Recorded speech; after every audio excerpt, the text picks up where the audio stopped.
Alright, so bet. Control the movement. Now there's a lot of videos out there. Alright, so there's a lot of videos out there talking about mouse and keyboard movement, but it's not a lot of videos on how to improve controller movement.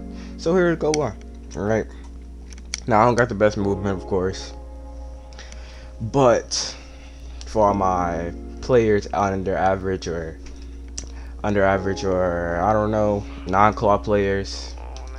Nah, for the non-claw players, I'm telling y'all have to change up bonds. Nah, y'all can't just have default bonds, or y'all, I don't know, you just gotta be good at it. Alright, so for me, I play claw, so it won't actually work.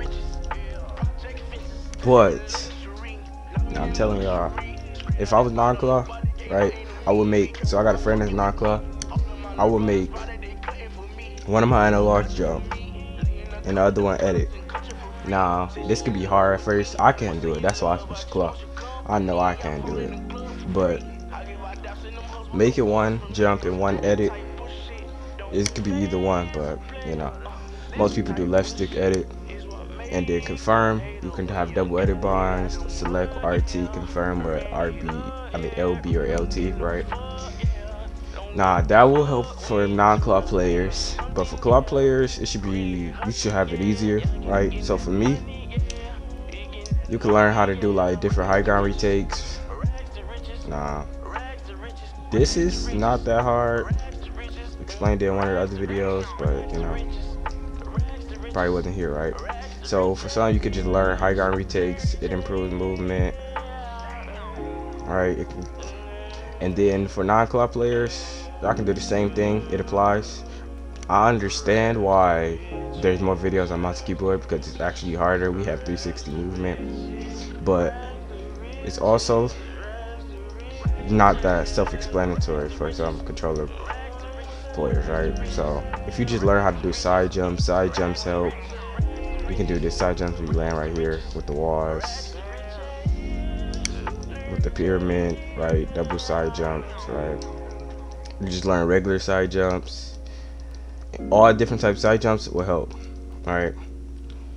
Just learning how to do different high ground retakes actually help. And believe it or not, box fighting helps, right? So me box fighting helps a lot because if you do like, say you do a peanut butter edit, you can't stand right here when you do the peanut butter or you're going to get shot, right? Or you can't like stand right here because otherwise they can hit you.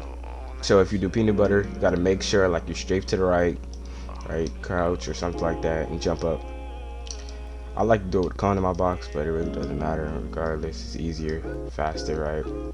Just a lot of box fighting. If you do this, Mongo Classic, just do certain things on people. Now I know it's hard to get the Mongo Classic, right? Sometimes if you're going against a good player, but it'll come, like, you know, learn how to do this and hit them.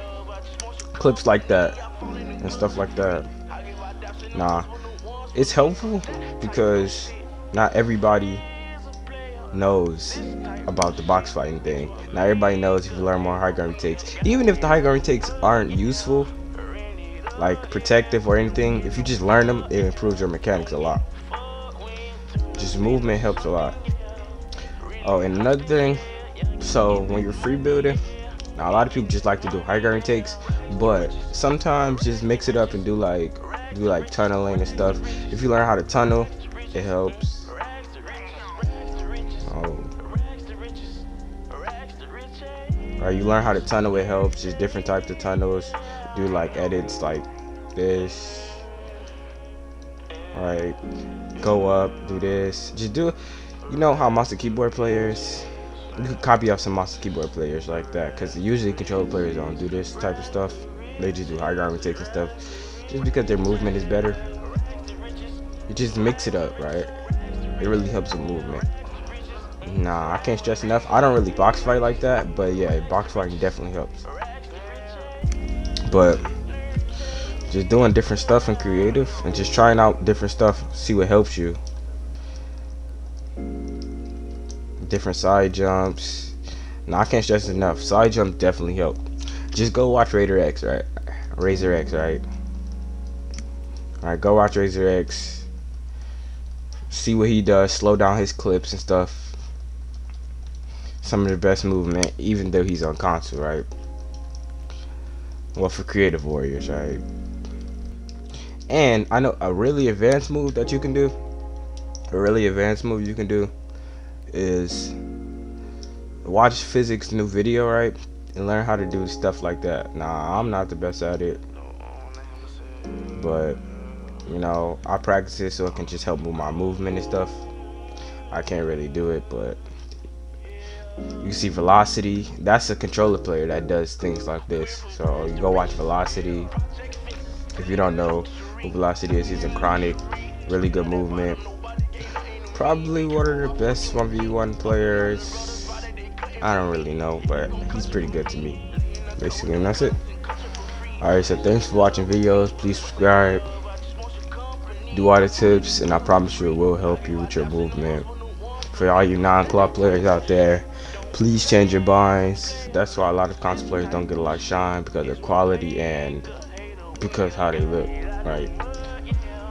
Now I know claw is pretty hard. It's not really hard though. Switching to claw is not really hard. It took me about a week to get used to claw. I wasn't the best, but I at least could play on it without my fingers hurting. When I first switched, it was a weird position for my fingers, but it never really hurt it, right? But yeah, basically